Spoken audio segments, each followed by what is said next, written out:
Muy buenas noches, queridos estudiantes. Sean bienvenidos al desarrollo de esta sesión. El día de hoy estaremos finalizando el contenido del derecho de familia y el tema que abordaremos comprende la base legal, la base constitucional, donde se encuentra regulado el derecho a familia, específicamente desde la cobertura de nuestro texto constitucional, artículos 4 y 5 de la Constitución.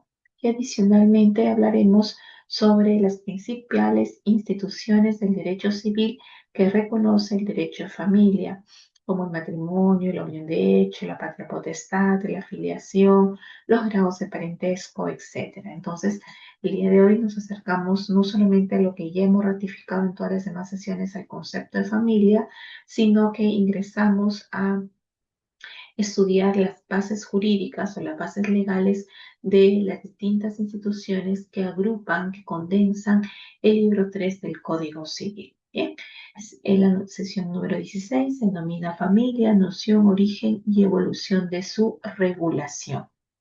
Inicio. A modo de conectarnos con la realidad de nuestro país o del mundo, ¿algún voluntario o voluntaria que le gustaría compartir alguna noticia? ¿Algún voluntario o voluntaria que le gustaría compartir alguna noticia? De los participantes que el día de hoy se encuentran muy puntuales en la sesión: Bernal, Tracy, Freddy, José Luis, Juan Augusto, Carol, Violeta, Zoraida. Por favor, ¿alguien le gustaría compartir alguna noticia en este sentido? Freddy, muy bien, muchas gracias. Sí, doctora. Buenas noches. Buenas Bueno, noches. bueno, de acuerdo en esta semana, la última noticia que más notable es que ya el Jurado Nacional de Elecciones proclamó los resultados, ¿no? De quienes van a ir a la segunda vuelta, ¿no? Para elegir al nuevo representante como presidente del país. Muy bien, efectivamente, Freddy, muchas gracias por la noticia. Ya se sabe en horas de la tarde el cierre del puntaje, del cómputo general. Ha sido una larga travesía, ¿no? Donde se ha advertido claramente la inoperancia de muchas de las instituciones que deberían ser baluartes o legitimadoras de nuestro voto democrático, pero en fin, se va a proclamar formalmente el día domingo quienes pasarán a la segunda vuelta y de esa manera empieza la campaña, ¿no? Nuevamente con respecto a quién cuidará el destino del país, aunque con ciertos reparos, desde luego, por la fragilidad que implica ahora nuestra figura presidencial, ¿no? Tanto es así que en menos de 10 años hemos tenido casi 9 presidentes en nuestro país. Muy bien, ¿alguien más que desee aportar alguna otra noticia del entorno, del mundo, de su ciudad, de su comunidad, quizás? Bien, pasemos entonces a lo siguiente. ¿Tenemos alguna duda de la clase anterior?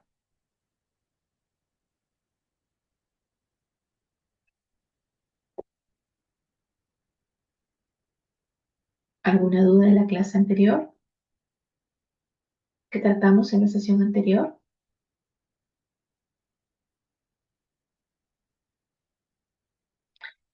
Recuerden ustedes que indicamos, por ejemplo, las distintas funciones que cumple la familia, ¿no? Desde el punto de vista de la función afectiva, la función reproductiva, económicas, ¿no? Emocional, de soporte, asistencia para las personas más vulnerables al interior de la familia. Recordamos nuevamente también el concepto de lo que era la familia desde la Organización Mundial de la Salud, y también hemos abordado los vínculos que se generan al interior de la familia, estrictamente con el análisis de las sentencias, de dos sentencias con respecto a la familia ensamblada. Bien, ¿conoce su regulación de la familia? ¿Quién la cobija? ¿Cuál es la base legal que la protege a la familia? Ya leyendo la jurisprudencia del Tribunal Constitucional con respecto a la familia ensamblada, podemos advertir desde luego que hay un punto de origen sobre la familia, y en este sentido hay algunos artículos de la Constitución como norma fundamental que reconoce este concepto de familia. ¿Alguien que quiera aportar alguna información sobre la regulación con respecto a la familia?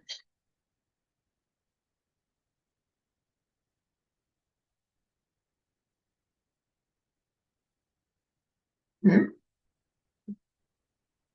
¿No? No hay Violeta, muy bien, gracias. Había Buenas levantado su noches, manita. doctora. Buenas Buenas noches. noches, compañeros. La regulación familiar en el Perú está en el libro 3 del Código Civil, desde 1984 del Derecho de Familia, también en la Constitución Política y en los Derechos Humanos. Regula las relaciones jurídicas de las personas unidas por vínculos ya sea de afinidad, parentesco y de matrimonio. Muy bien, También gracias. Muy bien. Giancarlo también quería aportar. Sí, buenas noches, doctora, buenas noches a Buenas noches. todos. Más que todo, doctora, claro, está en el artículo 4, ¿no?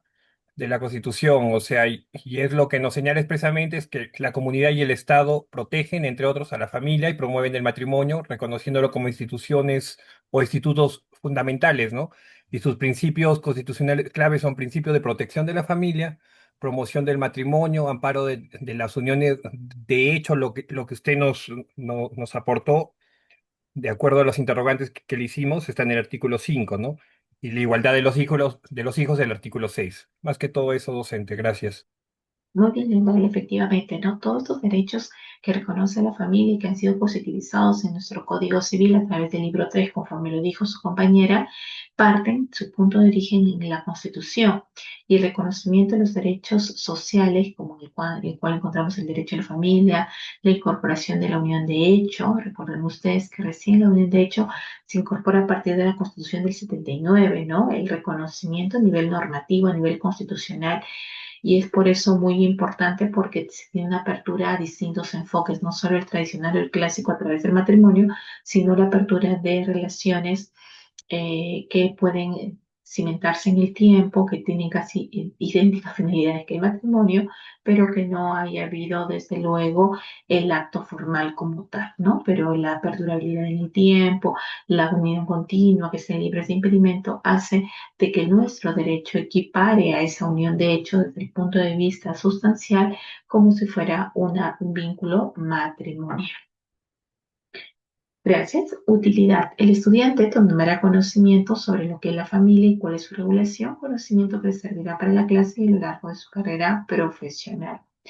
Dentro del logro de la sesión encontramos que al finalizar la sesión el estudiante explica la regulación y los principios de la familia conforme al ordenamiento jurídico peruano. La familia y su regulación. Y desde luego en esta imagen es muy representativa porque no solamente está un tipo de familia como es la extensiva o extensa, sino también está nuestro código civil, porque claro, si nosotros queremos conocer todo lo relacionado a la familia, lo vamos a tener que hacer a través del análisis del libro 3 del Código Civil que lleva de nombre Derecho de Familia. La familia según el derecho. En el derecho, la familia se define como un grupo de personas unidas principalmente por vínculos de carácter jurídico. Estos vínculos de carácter jurídico se suscitan en el matrimonio o la filiación que la ley reconoce y protege con derechos y obligaciones específicos. En este sentido, habíamos indicado que, por ejemplo, el matrimonio era considerado un acto jurídico porque los derechos, deberes de los cónyuges, el principio de igualdad tanto del varón como de la mujer, de los cónyuges en el matrimonio, son cláusulas o son estipulaciones que ya se encuentran reguladas, preconfiguradas antes de casarte. Uno no regula las cláusulas del matrimonio, por lo tanto, estas ya se encuentran preestablecidas en efecto. De igual manera, la filiación, ¿no? Si tú reconoces a un hijo, el reconocimiento no puede ser impugnable, salvo que el reconocimiento haya sido en base a una actuación errática. Tú reconociste pensando que era tu hijo y después se descubre que no es tu hijo, pero bajo ningún otro supuesto más podría admitirse una revocación al reconocimiento o una impugnación en este sentido. Y la filiación permite establecer tanto derechos como deberes de los padres hacia los hijos y viceversa. Estos derechos, estos deberes, pues también se encuentran concernidos en nuestro texto, en nuestro Código Civil. Este grupo puede estar compuesto por una pareja casada, unión matrimonial o no casada, unión extramatrimonial, sus ascendientes, descendientes y otras personas vinculadas por lazos de sangre, sus parientes, hermanos, nietos, bisnietos, primos, tíos, sobrinos, vinculadas por el matrimonio debido a la relación que puede surgir a partir del matrimonio y parentesco por afinidad, suegros, suegras, cuñados, concubinato o de carácter civil, que se podría equiparar al tema de la adopción. ¿Sabes cuál es su regulación? Tenemos que decir que no solamente la Constitución, no solamente el Código Civil, sino también tratados en materia de derechos humanos que reconocen la protección y el derecho a fundar una familia como un derecho fundamental, principalmente en la Corte Interamericana de Derechos Humanos a través de la Convención Americana de Derechos Humanos. En primer orden, vamos a referirnos a la norma más importante, tanto jurídica como política de un Estado, como es la Carta Política. La Constitución reconoce la familia como la base de la sociedad y establece que es deber y derecho de los padres alimentar, educar y dar seguridad a sus hijos. Este deber y derecho se deriva de la obligación de los padres de cuidar de la persona y de los bienes de sus hijos menores y se enmarca dentro del ejercicio de la patria potestad. Esto es muy interesante porque, desde luego, la Constitución reconoce como instituto natural, como base fundamental a la familia y en este sentido establece una serie de prerrogativas, derechos, deberes que permiten, desde luego, que los hijos se sientan seguros, cobijados vía las funciones que ejercen los padres a través de la educación, a través de la alimentación, del concepto alimentario que está regulado en el 472 referente a lo que, a lo que es la comida, lo que es la vestimenta, la salud, la educación, actividades de recreación, etc. Es un concepto muy amplio el tema de los alimentos, no solamente es lo que el menor se lleva a la boca, sino tiene intrínseco otros conceptos más. Y en este sentido, los padres tienen el deber por el ejercicio de la patria potestad, la cual se extingue a partir de los 18 años. Desde luego, en casos normales, tiene el deber de cuidar no solamente de la persona, del bebé, del niño, del adolescente, sino también el patrimonio, porque puede suceder casos en los cuales de repente el abuelo dejó por testamento un legado, una casa a su nieto. Esa casa o una cuenta de repente corriente en el banco, los padres, si bien es cierto, ejercen la patria potestad, ellos no pueden disponer de esos bienes. La plena disposición para disponer de esos bienes lo tendrá pues el joven, este joven, cuando ya obtenga la capacidad de ejercicio, es decir, tenga los 18 años. Sin embargo, se suscita algunos supuestos en los cuales de repente el menor tiene que una enfermedad terminal o una enfermedad rarísima y tiene que recibir un tratamiento altamente costoso o quizá un tratamiento experimental en otro país. Esto originaría que los padres pudieran vender el bien que es de su hijo, sí, pero para hacer la venta requiere previamente una autorización judicial. Es decir, el padre frente a la causa que estamos viendo, que es casi de vida o muerte, no puede venderlo sin que el juez de familia haya autorizado a través de un proceso no contencioso en el que interviene la Fiscalía de Familia, no haya autorizado, para lo cual tendrías que acreditar la historia médica, todos los gastos que vas a tener que incurrir y que se requiere para que vendas ese bien y pueda de esa manera restablecerse la salud o hacer una vida mucho más digna de tu hijo. Entonces, en esas circunstancias, el juez podría autorizar o declarar el fundado la solicitud y autorizar la venta del bien con cargo, con remisión de gastos de que todo el dinero sea utilizado o parte del dinero sea utilizado para ese tratamiento o de repente la diferencia sea depositada en una cuenta a favor del menor. Entonces, son los padres, como en su posición de garante, los primeros llamados a preservar, a cuidar el bien, los bienes del menor. Porque imagínense ustedes que si un padre fuera ludópata y no hubiera esa autorización judicial, él lo vende y no es el beneficio para el menor, sino lo utilizaría para su vicio, para su adicción. Entonces es por eso que una vez que lo venda el bien, con la autorización del juez tiene que rendir cuenta de todos los casos que se hace y de lo contrario podría incluso, si no lo hiciera, perder la patria potestad. Entonces es una situación que protege al menor de cualquier apetito o interés ambicioso de los padres, que es naturalizar el propósito del cuidado de los bienes. La Constitución Política del Perú en detalle, la familia como base. En su artículo 4 establece nuestra Constitución que la familia es la base de la sociedad y el Estado tiene el deber genuinamente de protegerla. Deber y derecho de los padres. El mismo artículo 4 también señala que es deber y derecho de los padres alimentar, educar y dar seguridad a sus hijos. La patria potestad. La patria potestad, este deber y derecho se enmarca dentro de la patria potestad, que es el conjunto de derechos y deberes que los padres tienen sobre sus hijos menores de edad, para cuidar de ellos y representar sus intereses. Se extingue la muerte de los padres o se extingue cuando el joven ya obtiene la mayoría de edad en este sentido. El libro 3 del Código Civil en muchos países se dedica al derecho de familia. Este libro abarca una amplia gama de temas. Entre estos temas incluye el matrimonio, deberes, derechos, principios, la filiación tanto matrimonial como extramatrimonial, la patria potestad, el poder deber que tienen los padres hacia los hijos, la guarda y custodia de los hijos. ¿Qué pasa si los padres fallecen? Tendrán que ser designados tutores. ¿Qué pasa si la persona tiene alguna enfermedad degenerativa, un estado de coma, un estado esquizofrénico, etcétera? Tendrá que ser un toxicómano, etcétera. Tendrá que ser representado por órganos de apoyo y ajuste razonable.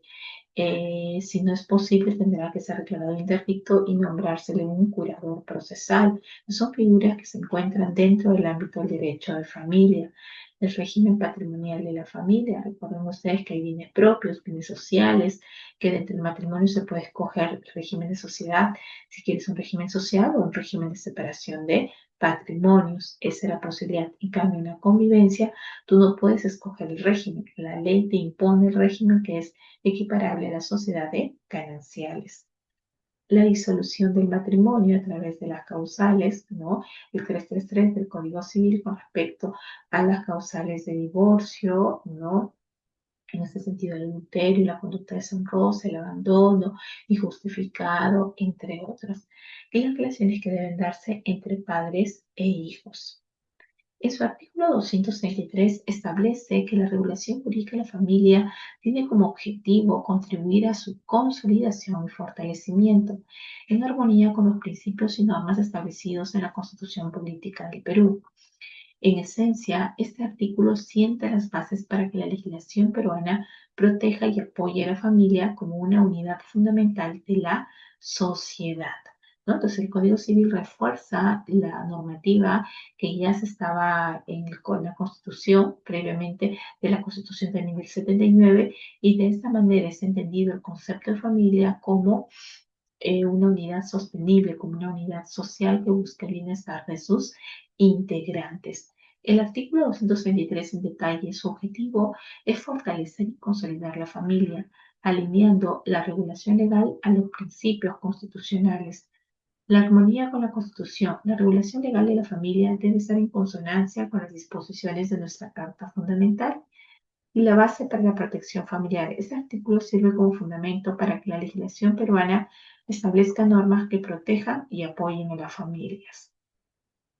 ¿Cuáles son los primeros principales temas o instituciones que aborda el derecho de familia en su libro 3? Tenemos en primer orden el matrimonio. El matrimonio establece los requisitos para la celebración del matrimonio, sus efectos jurídicos, derechos, deberes de los cónyuges y las causas para su nulidad o disolución. En ese sentido es muy importante porque antiguamente decíamos que el matrimonio podía darse entre adolescentes de 16 años con dispensa de sus padres, ¿no? Pero ahora no hay matrimonio de menores de edad. El matrimonio está configurado válidamente a partir de los 18 años, con una reforma que se dio hace 2 o 3 años aproximadamente, en donde solamente se puede casar si eres mayor de edad.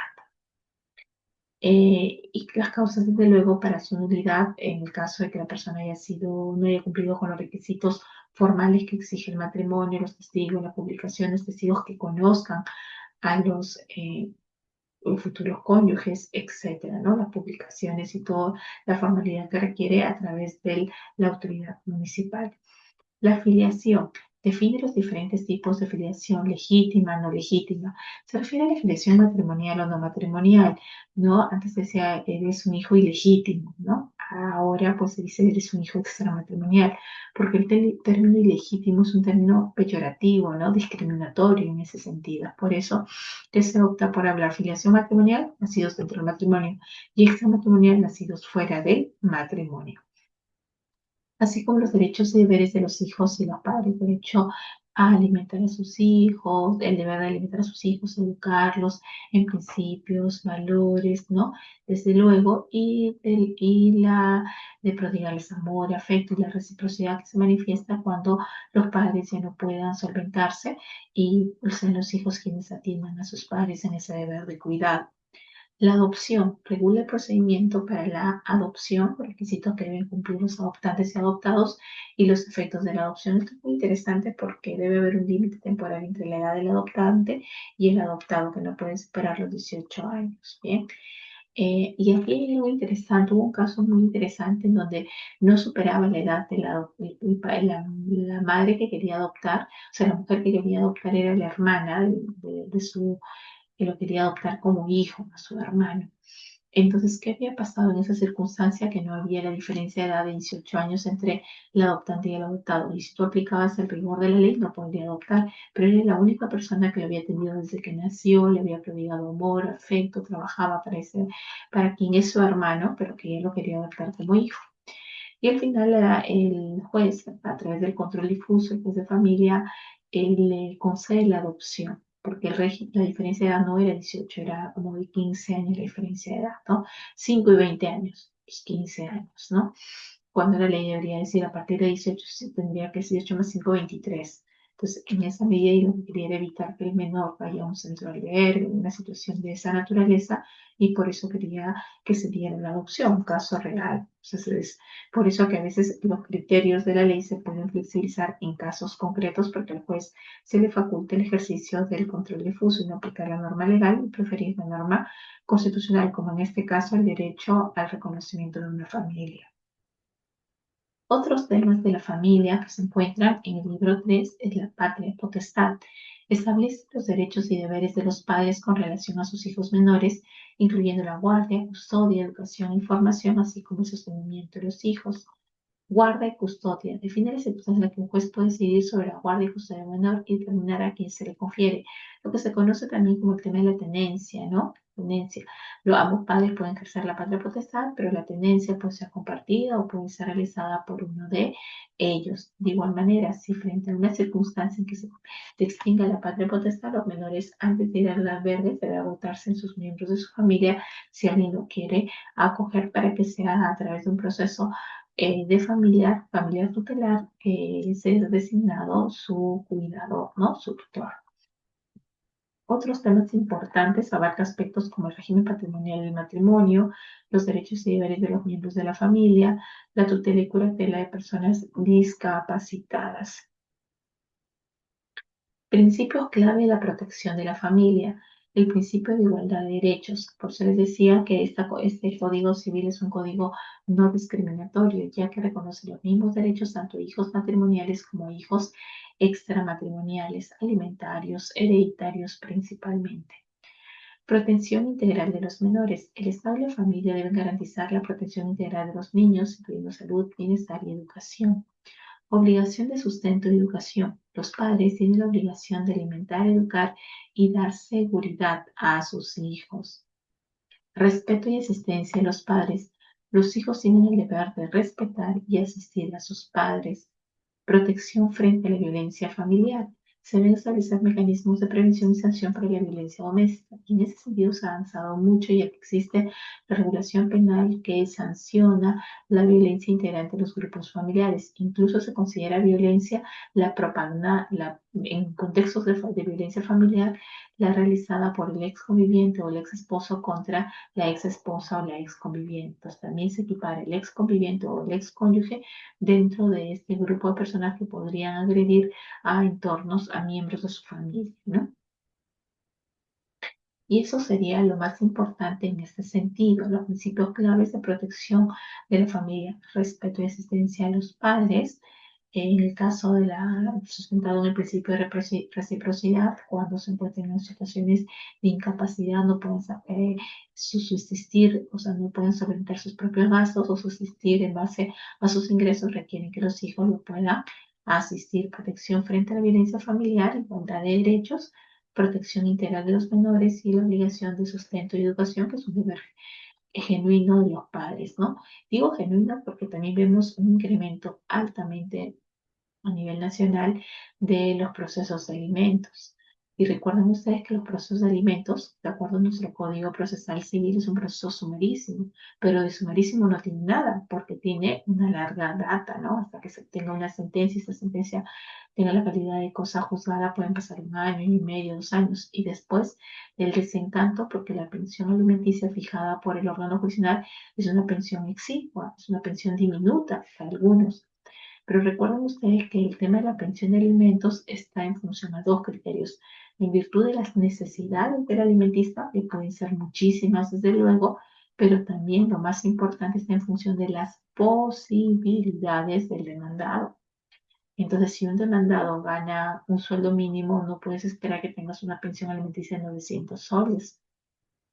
La diferencia, a pesar de las necesidades que puede tener el menor, ciertamente, porque si de ese sueldo mínimo tiene que vivir él, de repente tiene carga familiar aparte, tiene otros hijos y se tiene que prometer la pensión alimenticia, o si es casado, de igual manera. Entonces, en esa medida podemos señalar que algunos consideran pues, que las pensiones de alimentos son muy pequeñas o diminutas, que no alcanza pues, ni para la canasta básica familiar, pero está en función de las posibilidades del demandado, ¿no? Y estas deben ser debidamente probadas en el proceso. Y de igual forma, como hay tanto incumplimiento de la obligación alimentaria, tienes una sentencia que le ordena pagar una pensión de 500 soles, pero el sujeto no lo paga. Entonces te ves en la necesidad de que ya se acumuló más de 5.000 soles en un año y no ha pagado nada, más intereses, etcétera. Entonces te genera la necesidad de denunciarlo. ¿Por qué delito? Incumplimiento de obligación alimentaria, el famoso omisión de asistencia familiar.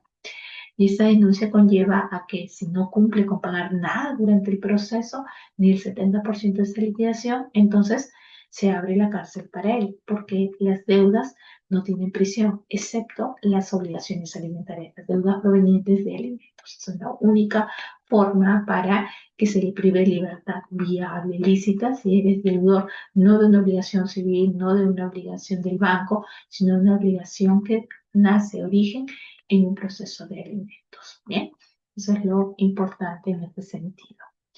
Y bueno, como hemos visto, son clases muy sencillas, son temas muy cercanos a uno. Por eso el día de hoy ya no vamos a leer jurisprudencia, vamos a ver dos videos interesantes, cortos desde luego, desde uno de la PUC, de la doctora Rosa María Palacios, y el otro de la doctora Carmen Julia, jueza de familia, y que la Academia de la Magistratura le dio una entrevista interesante y empezó a abordar sobre la importancia del derecho de familia en el Código Civil. Bien, ¿qué vamos a hacer con los videos?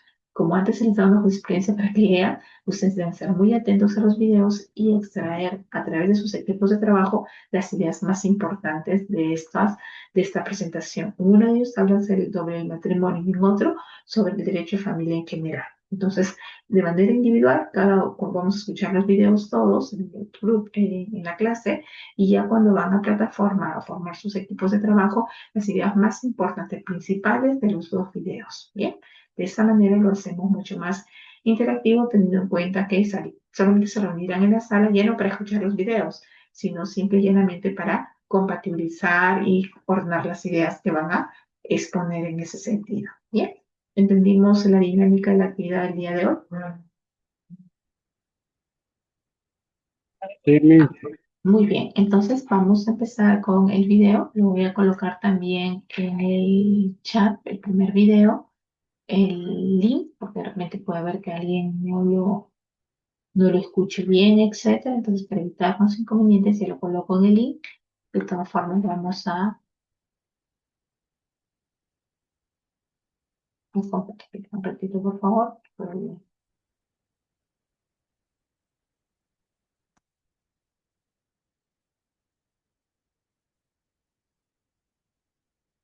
Muy bien, vamos a escucharlo.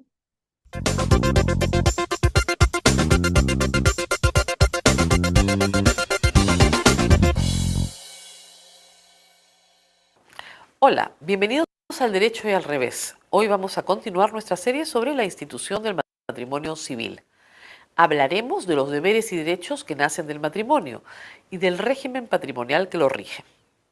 El matrimonio como Estado genera derechos y obligaciones entre los esposos. Nuestro código actual tiene una concepción igualitaria entre los cónyuges, por lo que las decisiones, deberes y derechos involucran por igual a marido y mujer. Los deberes que se imponen a ambos por el matrimonio son los siguientes. Primero, alimentar y educar a los hijos. Si uno de los esposos solo se dedica al cuidado del hogar y los hijos, la obligación alimentaria recaerá sobre el otro. Segundo, están obligados a guardarse mutua fidelidad y asistencia. Tercero, están obligados a hacer vida en común. Esta obligación puede ser suspendida por el juez cuando se ponga en grave peligro la vida, la salud, el honor o la actividad económica de la que depende la familia. Cuarto, están obligados a gobernar el hogar de forma igualitaria y fijar y mudar el domicilio conyugal. Quinto, pueden representar de forma conjunta a la sociedad conyugal cuando la ley así lo exija. Los cónyuges no pueden contratar entre sí, salvo para darse poder uno al otro. Para la administración de la vida diaria del hogar, cualquiera de los esposos puede representar indistintamente a la sociedad conyugal. Si uno de los cónyuges es declarado interdicto, desaparece o abandona el hogar, el otro asume la representación. Sexto, los cónyuges son libres para escoger su trabajo, con asentimiento expreso o tácito del otro. Si se negara el asentimiento, puede concederlo el juez si es que existe beneficio para la familia. Hablaremos ahora del régimen patrimonial del matrimonio. Existen dos regímenes: la sociedad de gananciales y la separación de patrimonios. Antes de contraer matrimonio, los contrayentes pueden elegir el régimen patrimonial que deseen. Si desean tener un régimen de separación de patrimonios, deberán otorgar escritura pública. Si la escritura pública no existe, se presume que rige el régimen de sociedad de gananciales. Durante el matrimonio, es posible cambiar de régimen. ¿Qué es una sociedad de gananciales? Esta se constituye por el conjunto de bienes de propiedad de los cónyuges, así como las cargas por las que la sociedad responde. En este régimen existen bienes propios y bienes sociales. ¿Cuáles son los bienes propios de cada cónyuge? Primero, todos los que aporta al inicio del régimen de gananciales. Ejemplo, un inmueble adquirido antes del matrimonio seguirá siendo de propiedad exclusiva del cónyuge que lo aporta. Segundo, los que adquiera durante el régimen de gananciales siempre que la causa de la adquisición se generara antes del inicio del régimen. Ejemplo, un inmueble adquirido después del matrimonio por la ejecución de una herencia será de propiedad exclusiva del cónyuge que lo hereda. Tercero, son bienes propios los regalos. Cuarto, las indemnizaciones personales. Quinto, los derechos de autor e inventor. Sexto, libros, instrumentos y útiles para el ejercicio de profesión u oficio. Séptimo, las acciones distribuidas por revaluación de patrimonio, siempre que las acciones que dan origen al derecho sean bien propio. Octavo, la renta vitalicia a título gratuito. Y noveno, los vestidos, objetos de uso personal, diplomas, condecoraciones, correspondencia y recuerdos de familia. Son bienes sociales todos los no comprendidos en el listado anterior, es decir, todos los que se adquieren durante la vigencia del matrimonio, incluyendo los que se adquieran por trabajo, industria y profesión, así como los frutos de todos los bienes propios indicados. Cada cónyuge conserva la administración de sus bienes propios y puede disponer de ellos o gravarlos. Para disponer de bienes sociales o gravarlos, se requiere la intervención de ambos, salvo que se trate de la adquisición de bienes muebles. La sociedad de gananciales termina por invalidación del matrimonio, separación de cuerpos, divorcio, declaración de ausencia, muerte o cambio de régimen patrimonial. Fenecida la sociedad, se procede al inventario valorizado de todos los bienes, el que puede hacerse en documento privado con firmas legalizadas, si hay acuerdo entre las partes. Si no lo hay, se hace judicialmente. Realizado el inventario, pagadas las deudas de la sociedad, reintegrados los bienes propios, el remanente constituye el ganancial. Este se divide en partes iguales entre los cónyuges o sus herederos. Desde la Constitución de 1979 se reconoce que la unión de hecho, realizada y mantenida por un varón y una mujer, libres de impedimento para casarse, que tienen una finalidad semejante a la del matrimonio, origina una sociedad de gananciales siempre que la unión dure más de 2 años contiguos.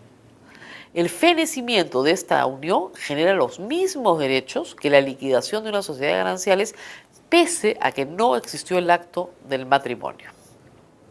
Finalmente, en el régimen de separación de patrimonios, cada cónyuge conserva a plenitud la propiedad, administración y disposición de todos sus bienes, presentes y futuros, así como sus frutos. Asimismo, cada cónyuge responde por sus deudas personales. Cabe recordar que cualquiera que sea el régimen patrimonial que se adopte, ambos cónyuges tienen la obligación de sostener al hogar de acuerdo a sus posibilidades. Hasta pronto.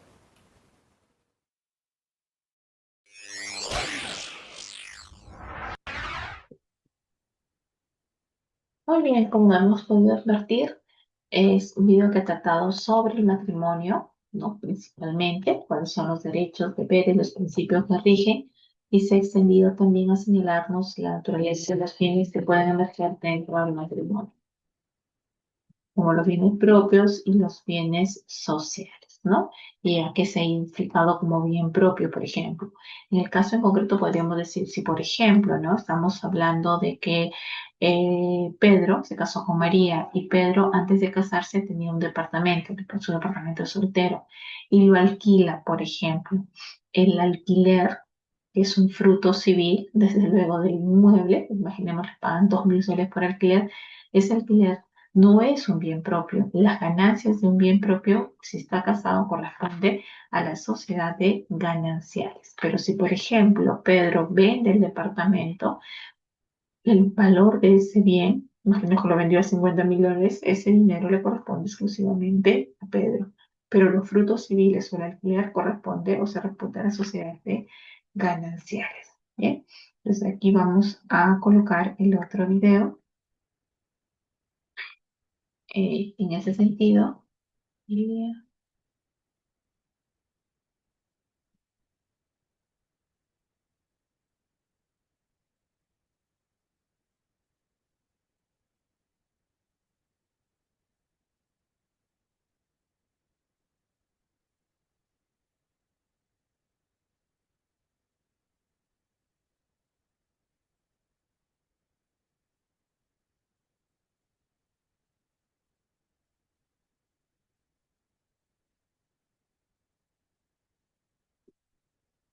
hay un autor interesante que es el doctor Juan Carlos del Águila Llanos, aquel que le gustaría profundizar en temas de familia y tiene información interesante, videos, lo malo que son muy extensos, ¿no? Para colocar casi hora y media dura el video. Es por eso que lo que presento acá es algo muy cortito para poderlo trabajar.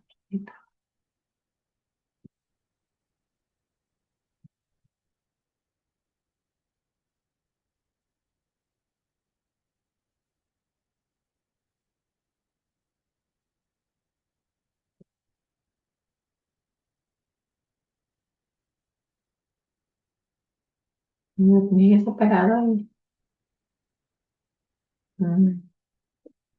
voy a revisar esto.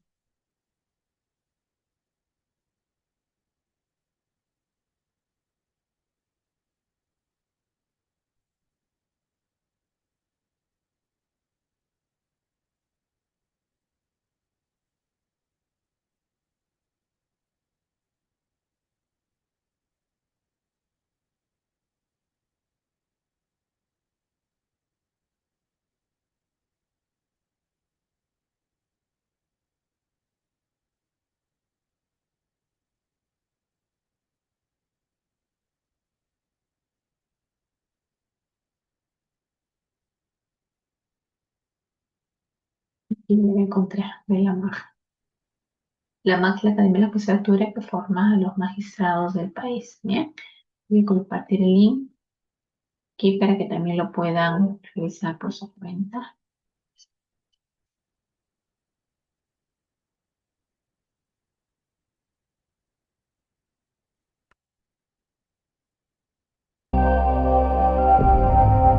La Academia de la Magistratura es el órgano oficial de capacitación del sistema judicial y fiscal peruano, reconocido constitucionalmente.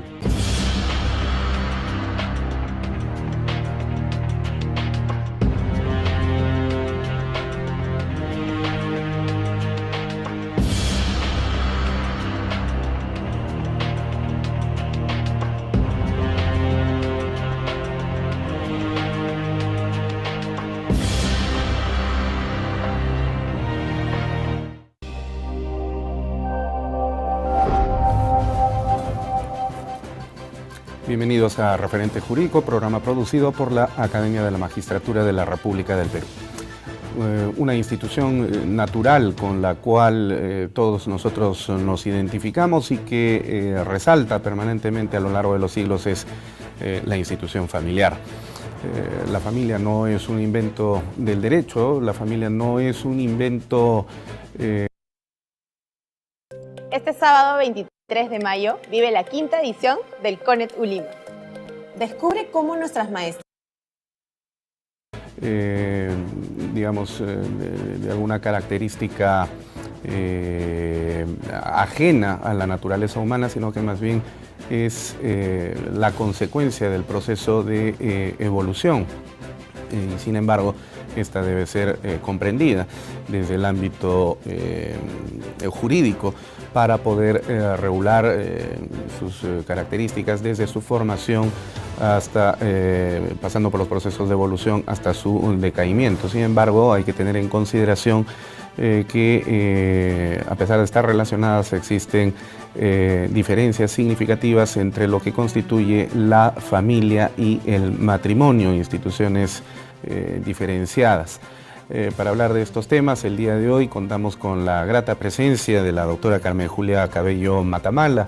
Ella es juez de la Corte Suprema de Justicia de la República, especialista precisamente en este tema de derecho de familia, además de contar con 23 años de ejercicio de la docencia universitaria en la Pontificia Universidad Católica del Perú y también en la Academia de la Magistratura. Vamos a dar la cordial bienvenida a nuestra invitada del día de hoy, doctora Carmen Julia, bienvenida a Referente Jurídico.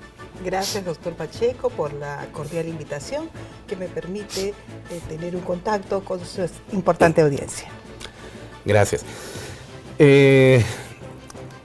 Vamos al tema entonces. La familia, como lo manifestaba hace unos minutos atrás, desde los albores de la civilización, la familia ha estado presente, o mejor dicho, la humanidad ha estado presente en la familia. De hecho, como lo han puesto de manifiesto los antropólogos y los arqueólogos, las primeras formas de agrupación social fueron precisamente las gens, y estas gens no eran otra cosa más que familias extensas. Evidentemente esta institución natural ha ido evolucionando con el paso de los siglos. Existen múltiples formas de comprender a la familia, esta institución natural. La antropología nos enseña, por ejemplo, las diversas formas de familia, las familias simbiásmicas, punalúas, nucleares, extensas y otras categorías más. Pero nosotros el día de hoy tenemos que abordar el tema desde una perspectiva eminentemente jurídica y para estos efectos contamos con una definición normativa, la que nos da el Código Civil vigente de 1936. ¿Qué es la familia según el Código Civil en el Perú, doctora Carmen Julia? Como lo ha dicho usted, doctor Pacheco, la familia es un instituto natural que es regulado por el derecho. En nuestro caso, tenemos vigente el Código Civil. Me pareció muy interesante cuando se propuso abordar este tema en este diálogo. La familia en el Código Civil vigente, el del 1984. Debemos destacar que en su oportunidad el Código Civil de 1984 incorporó importantes cambios constitucionales: la igualdad entre varón y mujer, la igualdad entre los hijos matrimoniales y extramatrimoniales. Y eso le dio un matiz importante de renovación en su oportunidad al código, tanto en las relaciones personales como de carácter patrimonial. Pero como vemos, y hemos sido testigos de ello, en estos más de 30 años, la evolución social, cultural y las tendencias de ordenamiento jurídico han evolucionado significativamente. ¿Por qué? Porque ya no es suficiente únicamente considerar, entre comillas, una igualdad legal entre cónyuges y una familia centrada a partir de la unión matrimonial, y no comprender como familia otras formas de fundarla, como la unión de hecho, como la familia monoparental, como la familia ensamblada, como otras modalidades de familia socialmente válidas. Entonces, en ese entendido, las normas tienen que también evolucionar con el instituto de y la organización, en este caso familiar.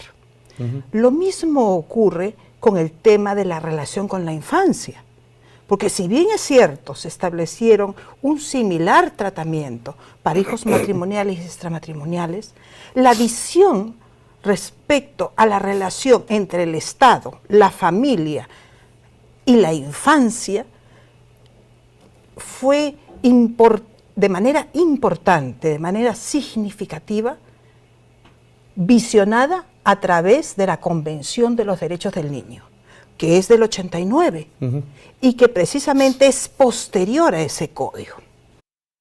¿Sabías que Amazon tiene un fondo mensual que ha superado los $55 millones para pagarle a las personas? Conceptuar que los niños, niñas y adolescentes son sujetos de derecho y también de responsabilidades progresivas.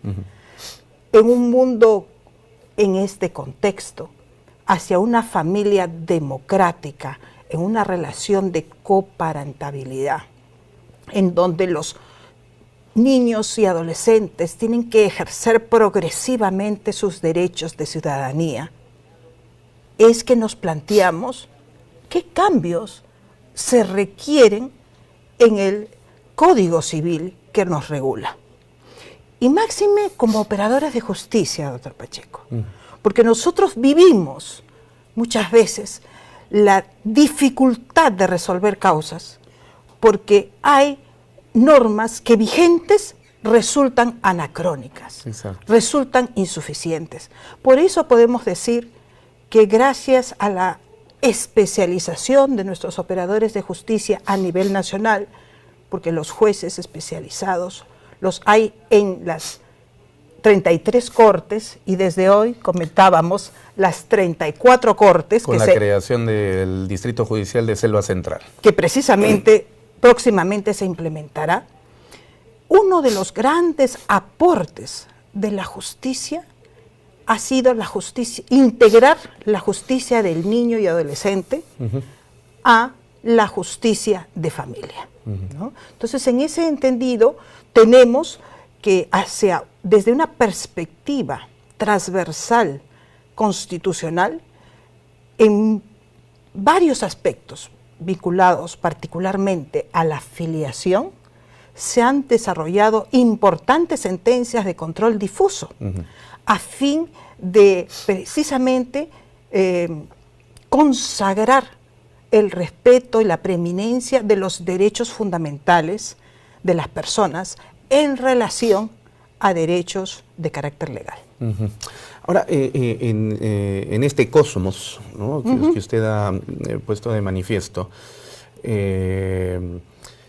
surge la pregunta, ¿y dónde se funda la familia?, ¿no? Porque algunas personas piensan que esta nace de manera exclusiva y excluyente con el matrimonio, pero eso no es necesariamente así, porque el matrimonio, si bien es cierto, legalmente une a dos personas, y en el Perú, de acuerdo al Código Civil, todavía varón y mujer, y efectivamente nace una familia, pero sin embargo hay otras formas fundacionales de la familia. Usted hablaba, por ejemplo, de estas familias ensambladas, ¿no? Por ejemplo. Las uniones de hecho. O las propias uniones de hecho. Entonces, ¿cómo se funda una familia, legalmente hablando? Mire, nosotros como personas tenemos el derecho a fundar nuestra familia. Y en ese entendido, la visión de familia es lo que tal vez ha evolucionado.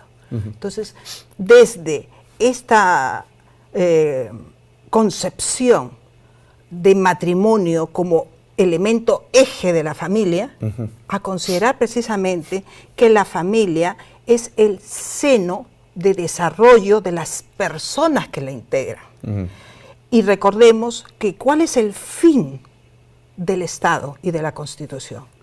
La protección y la promoción de los derechos fundamentales de la persona humana y su dignidad. Entonces, lo que nosotros tenemos que promover es el desarrollo de esa persona al interior del grupo privilegiado que debe proveer esta protección, que es la familia. Entonces, no es el matrimonio el eje central. Tenemos que reconocer que la familia matrimonial es una opción que favorece las certezas jurídicas. Tenemos, por ejemplo, la tradicional y romana presunción pateris, ¿no es cierto? Ser hijo dentro del matrimonio genera de que yo nazca con mi estatus legal de hijo matrimonial, lo que no ocurre con la filiación extramatrimonial. Pero eso no significa, si bien es cierto la Constitución dice debe promoverse el matrimonio, promoverse, eso significa que hay otras opciones. Lo central es la protección a la familia como tal. Exacto. Y en ese entendido, como ya comentamos, hay estas diversas formas de organización familiar. También tenemos la monoparental. Y máxime si ahora consideramos incluso no solo el tema de la procreación, digamos, natural, sino la procreación a través. En Latinoamérica hay muchísimo talento. But with English, that's where most people struggle. Pero la mayoría tiene problemas con el inglés. Y eso no lo digo yo por decir, es que lo escucho todo el rato de mis alumnos. Y ojo, De vías paralelas Métodos o procreación artificiales. asistida. Entonces, en ese sentido, ¿qué es lo que nos interesa a nosotros como Estado y en el caso particular de los operadores de justicia? Es precisamente lograr que se efectivice este derecho de protección a la organización familiar en sus diversas modalidades. ¿Por qué? Porque es la persona, el sujeto central de atención, ¿no?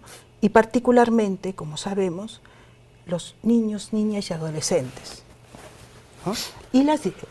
Y ahí podríamos hablar de las diversas situaciones de vulnerabilidad también al interior de la familia, que genera un espacio de particular protección, ¿no? La situación de las víctimas, ¿no? De las mujeres víctimas, de las personas de la tercera edad, personas con discapacidad, etcétera. Cuando en ese famoso texto de Principios de la Filosofía del Derecho del gran maestro alemán Jorge Guillermo Federico Hegel, se conceptúa la familia como la célula básica de la sociedad. Efectivamente, ni siquiera Hegel, y este texto es consecuencia de sus clases de Derecho entre 1823 y su fallecimiento en 1830. Ni siquiera Hegel estaba pensando en el matrimonio como, digamos, el eje central en torno al cual giraba la familia, sino que como un elemento formador de familia, pero no la familia en sí misma, ¿no? Lo que pasa es que tenemos una concepción burguesa de la familia, ¿no es cierto? Es decir, papá, mamá, hijos, departamento, auto y mascotas. Y el perrito y el gato, y eso es la familia, ¿no? Y no asumimos de que existen otras formas, cuando en realidad vivimos, como usted lo ha señalado, sobre todo un periodo de, más bien, decaimiento de la institución del matrimonio. Seguramente a usted le pasará también, porque es profesora en la universidad. Yo a veces le pregunto a mis estudiantes en la universidad, que levante la mano quienes quieren casarse, ¿no? En el salón de clases.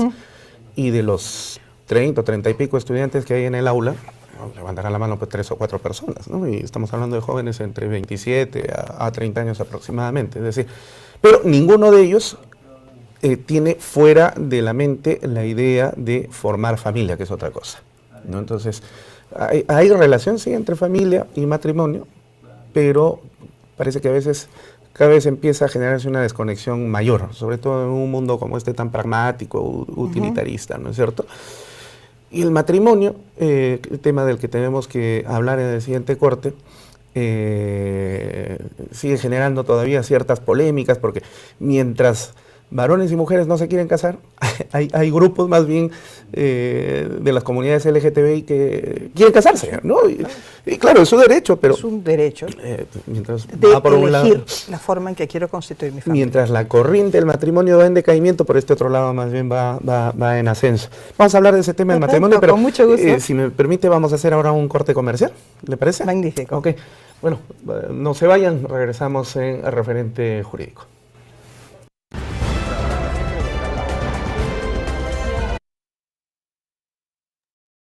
Bien, jóvenes, entonces hemos visto los dos videos, ¿no?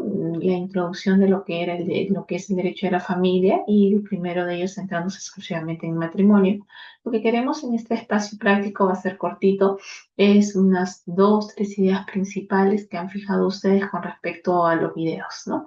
No es necesario hacer un resumen de 10 minutos porque la idea es que todos los equipos puedan participar y terminamos la actividad del día de hoy. Bien, eso es por el desarrollo de esta actividad. Y lo segundo, informar lo siguiente. El día 26 de mayo, que es día martes, es la evaluación de la PC2. Bien, la semana 10, tenemos el día 26, martes de 8:15 a 9:15 será la evaluación. Ya se ha programado el examen. ¿Qué va a venir en la evaluación? Derecho de familia y derecho de sucesiones, porque la siguiente semana estamos abordando el libro 4 del Código Civil, las sucesiones. Es por eso que el examen, el 80% será preguntas de familia y el 20% será de sucesiones. Bien, entonces es para que tengamos más énfasis en el tema de familia, que el día de hoy lo estamos finalizando de esta manera. Por ejemplo, el concepto de familia te va a venir, el tema de familia ensamblada te va a venir porque lo que estamos viendo, funciones de la familia te va a venir en el examen, etimología de la familia también vendrá en el examen. Entonces, lo que ya se ha venido reiterando sobre familia te vendrá en el examen y como les repito, en la última pregunta está vinculada al ámbito sucesorio. Solo una pregunta en el ámbito sucesorio porque es el material que corresponde a la semana 9. ¿Bien? Entonces, ya habiendo dicho lo señalado, vamos a establecer los grupos. Bueno, ustedes se van a ingresar a sus grupos. Solamente vamos a dar un espacio de 10 minutos. No creo que sea más, porque me imagino que todos que han escuchado con atención han visto el video y han tomado algunos apuntes necesarios sobre ello. Bien, damos 12 minutos en todo caso para que puedan ingresar y entregarnos este producto oral. Como les decía, 2 o 3 ideas importantes del video. No es necesario que se hable 10 minutos, con 3 minutos basta para acreditar al grupo. ¿Puede ingresar, por favor? A la sala de su preferencia.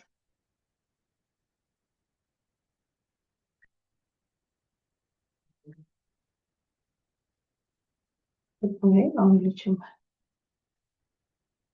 Solo hay una sala maestra, no hay Sí, otra. no, me parece. Mm, 5.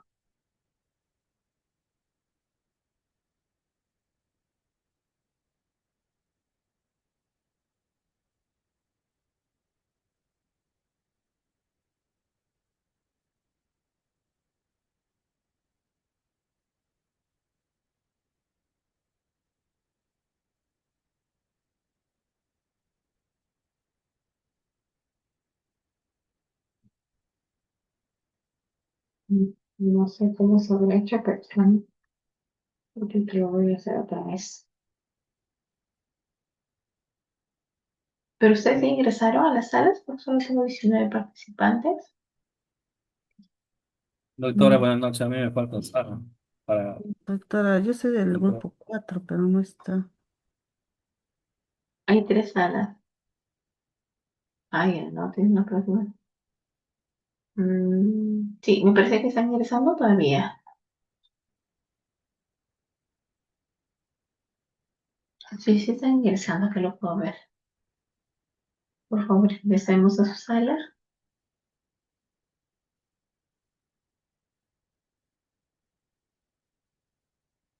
Si alguien nos puede ingresar a la sala, me informa para yo asignarle manualmente la sala. La sala 5.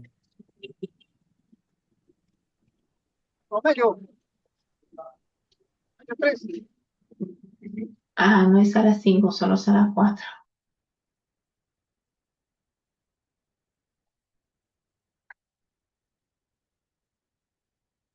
Ya, ahora ya está la 5.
¿Cuál es su sala, señora Arma? Doctora, la sala 5. Yo estoy en grupo 5. Ya le asigné a sala 5.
5, disculpe el error, sí, sala 3, Armas Angulo, por favor.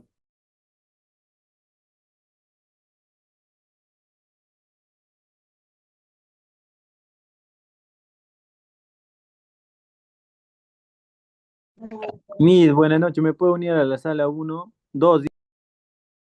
Disculpe, mi sala 3, Armas Angulo, me confundí, pedí la 5, hermano. Compañero, ahí está, ahí puedes entrar y se ve, entrar.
Profesora, buenas noches. Buenas noches. Doctorita, somos del grupo uno, Patricia, queremos exponer, somos voluntarios para exponer primero, por Ya, favor. muy bien, gracias. Listo.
Muy bien, empezamos con las presentaciones. Bien, empezamos con el primer grupo de Patricia, que me ha solicitado intervenir.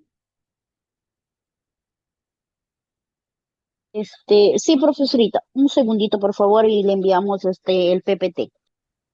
Ya, muy bien.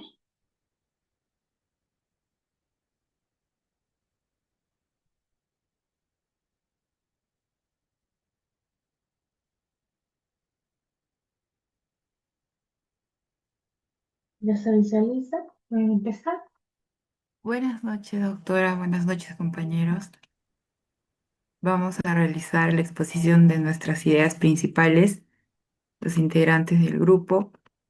Y las ideas principales del primer video, es que la igualdad en las decisiones, los cónyuges están obligados a gobernar el hogar de forma igualitaria. A su vez, fijan su domicilio de acuerdo mutuo. También tienen libertad laboral. Ambos miembros son libres de escoger el trabajo de su preferencia. La presentación de la sociedad legal se forma de manera conjunta. Si alguno de los líderes, o perdón, de los cónyuges abandona el hogar de manera injustificada, el otro asume la responsabilidad. Ambos cónyuges tienen la obligación irrenunciable de sostener económicamente el hogar de acuerdo a sus expectativas y posibilidades. A continuación, mi compañero.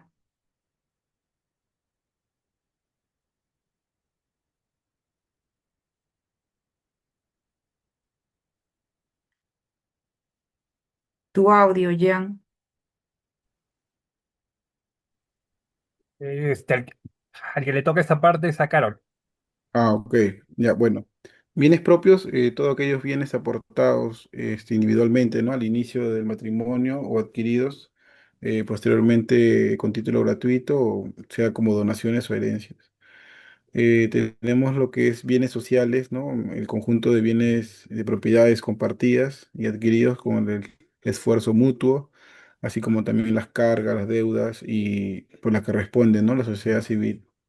El régimen puede cambiarse libremente por la pareja en cualquier momento del matrimonio. Y bueno, en conclusión en ello, la sociedad conyugal se basa en la corresponsabilidad, ¿no? Actuar juntos en la representación legal y compartir el deber de sostener el hogar.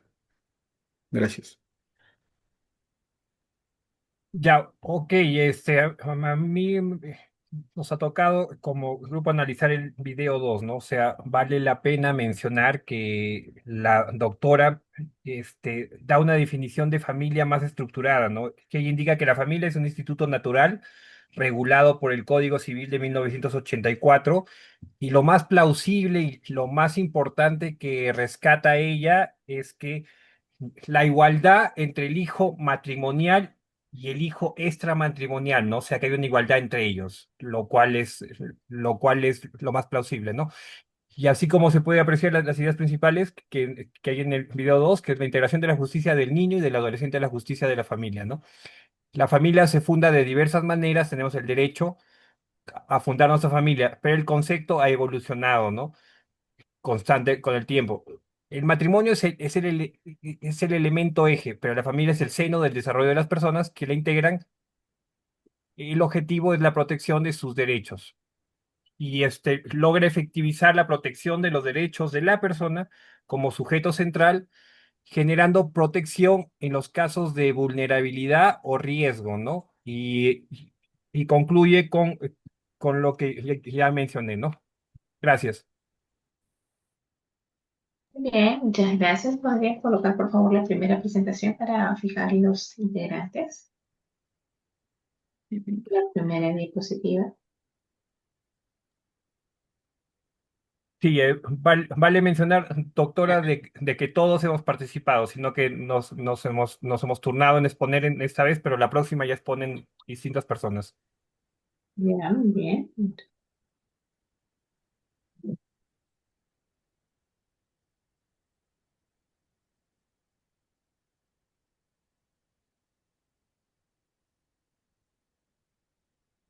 Bien, gracias. Siguiente grupo, por favor, desea exponer.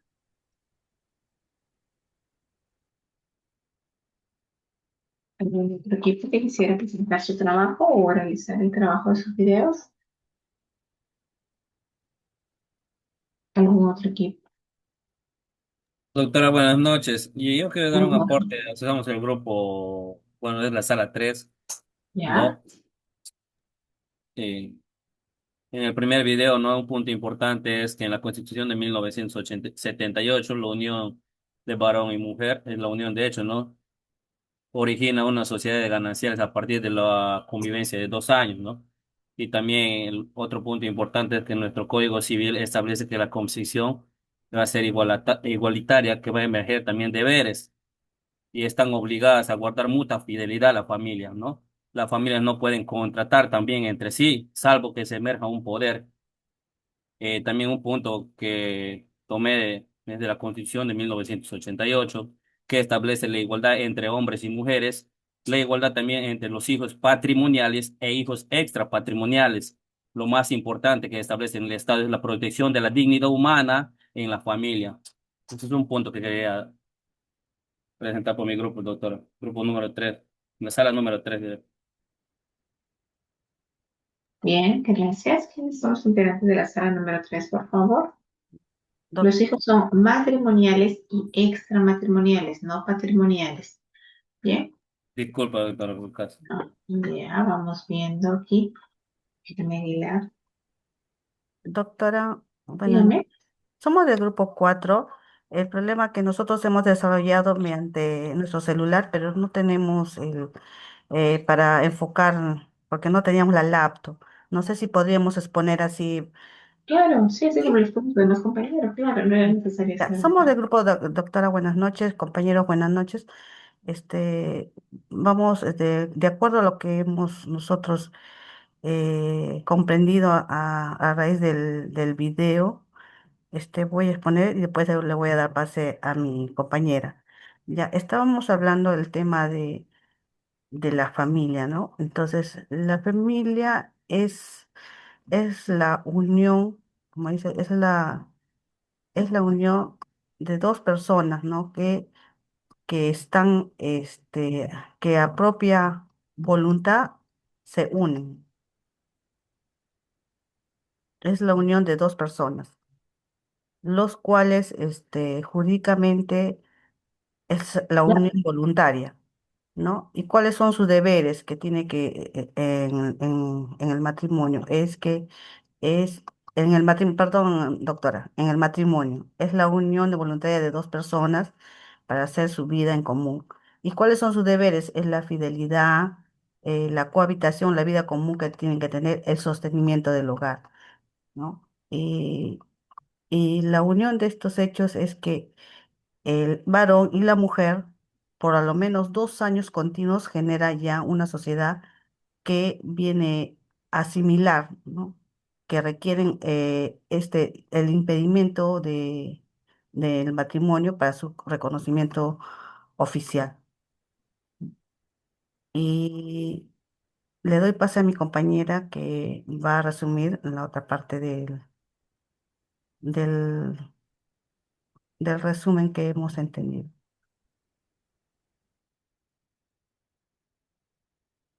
escuchamos a su compañero.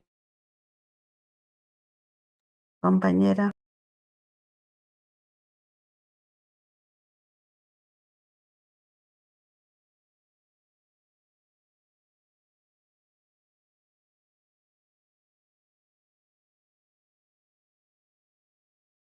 Compañera, tu audio. ¿Está la compañera o suficiente damos por terminada esta presentación?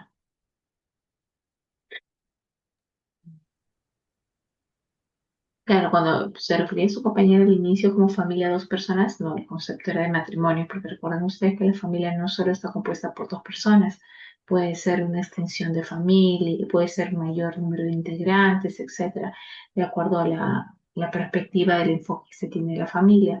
Pero principalmente la unión voluntaria de un varón y de una mujer se refiere, ¿no?, a la institución, ya sea la unión de hecho, pero en el caso concreto estábamos hablando del matrimonio. ¿Y más va a participar de este grupo?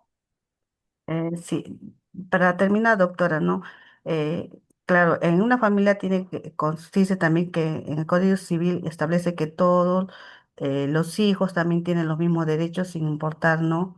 Si hay un matrimonio o es un extramatrimonial, los cuales están derechos a la educación, a una identidad, a un nombre, también a unos derechos de sucesorios, ¿no?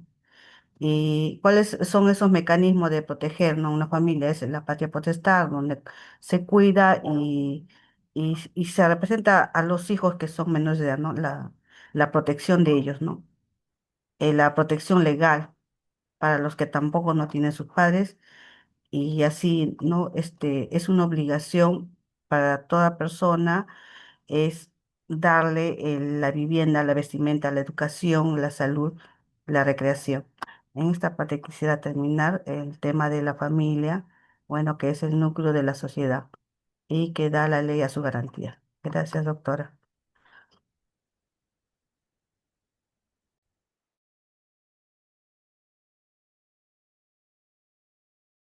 Bien, gracias. No sé, pasamos a algún otro grupo que quiera participar. ¿Algún otro grupo? Buenas noches, la sala 2. Muy bien, gracias. Voy a compartir pantalla. En la sala 2 estamos por turnándonos. En esta ocasión van a exponer mis compañeros Richard y Jefferson. Buenas noches, Richard, Miss. Jefferson. Buenas Ah, noches. Buenas noches, compañero. Bueno, en esta ocasión voy a exponer lo que hicimos con mi grupo sobre el nuevo rostro del derecho de familia en el Perú, de la formalidad matrimonial a la protección de la dignidad humana, personalismo, pluralidad, justicia viva. El gran cambio de paradigma, visión matrimonialista, históricamente centrada en el matrimonio civil como único núcleo de certeza jurídica, prioridades en la formalidad legal, estructura rígida y tradicional, certeza basada en los vínculos. Perspectiva personalista. En su fin supremo garantiza la dignidad y el libre desarrollo de los integrantes del grupo. Foco de derechos fundamentales, protección comunitaria y plural, evaluación hacia la realidad social. El derecho no protege solo la forma, sino a la vida y a la dignidad de quienes integran la familia. La pluralidad de modelos familiares. La ley y la jurisprudencia peruana reconoce hoy modelos que desbordan el esquema tradicional. Uniones de hechos. Generación asociada a base tras 2 años de convivencia legal. Familia ensamblada, reconstruida con hijos de uniones previas. Familia monoparentales, núcleos liderados por una sola progenitor con planes de derechos. Filiación asistida, nuevas formas nacidas de la tecnología de reproducción MIS. Ahí le doy el pase a mi compañero. Buenas noches, docente, buenas noches, compañeros. Continuando con el resumen de los videos,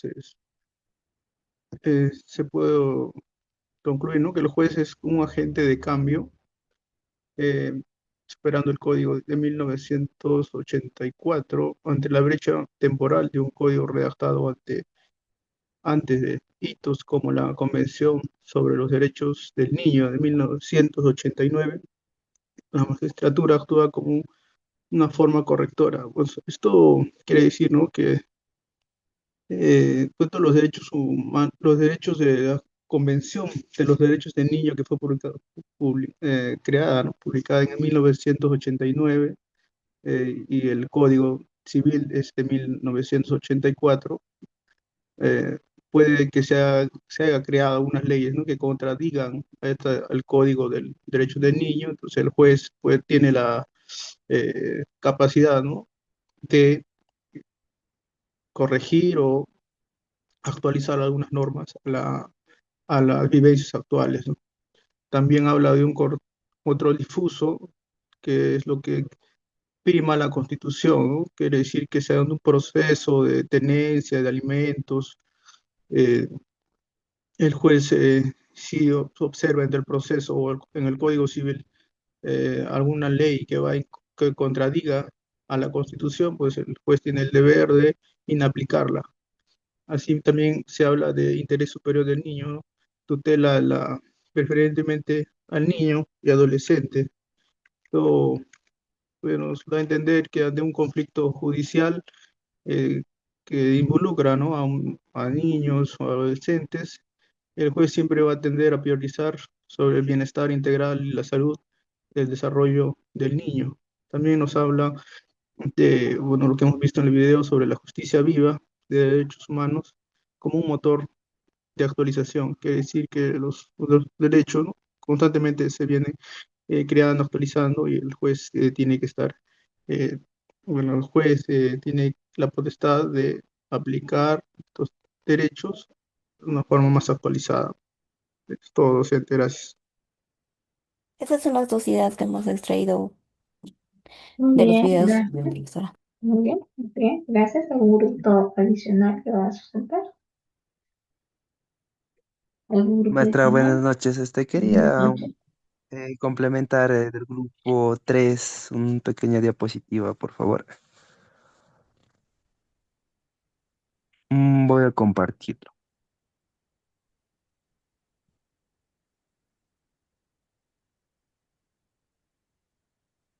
Punto. Ah, ahí está, justo lo han compartido mis compañeros.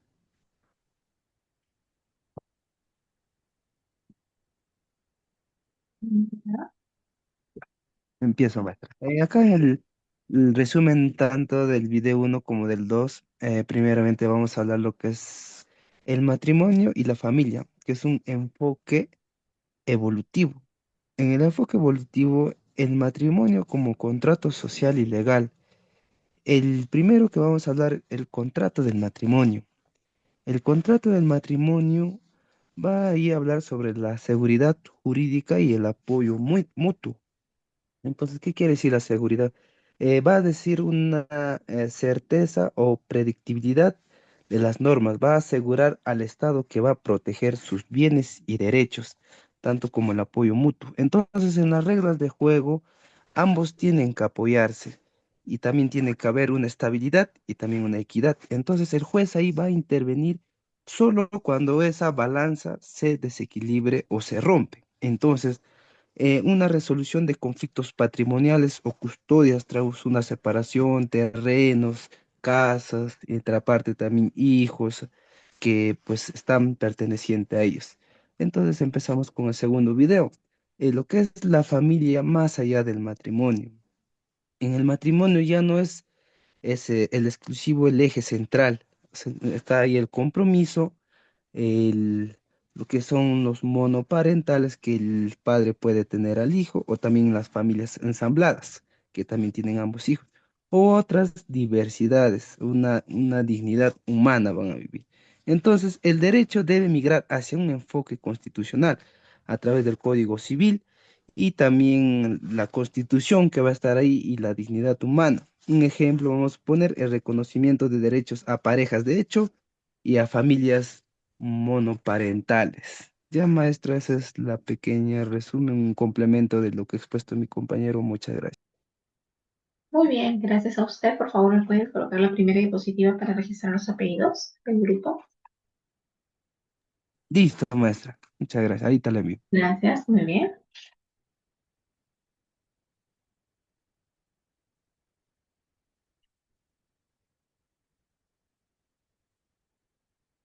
Bernal Porta. Ah, Porta es su apellido.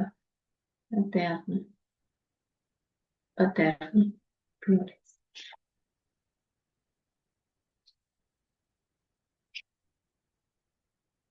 Muy bien. ¿Hay un grupo que faltase?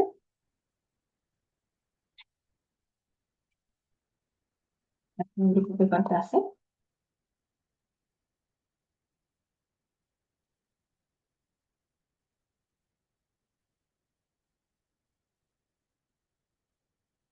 No, si no hay ningún grupo que faltase, entonces les agradezco a cada uno de ustedes su participación el día de hoy en el desarrollo de nuestra actividad, que ha sido la visualización de los videos y poder de una manera también conocer algunos juristas importantes en materia de derecho a familia, ¿no? Para que también ustedes incrementen su bagaje de conocimiento doctrinarios. Yo les recomendaría también, como por ejemplo, el doctor Vilcachagua, Alex Plácido Vilcachagua, también hay muchos videos en la web sobre el tema de derecho de familia, o el doctor Águila, ¿no? Que es el que habíamos indicado también, que es un referente mucho más joven en cuanto a la versión de desarrollar instituciones de derecho y familia, pero sus videos son más extensos, ya dependerá de ustedes la revisión de cada uno de ellos. Bien, les agradezco a cada uno y nos encontramos el próximo martes 19 de mayo. Muchas gracias y buenas noches. Buenas noches, profesor. Gracias, Gracias, Miss. Gracias, Miss. Buenas noches.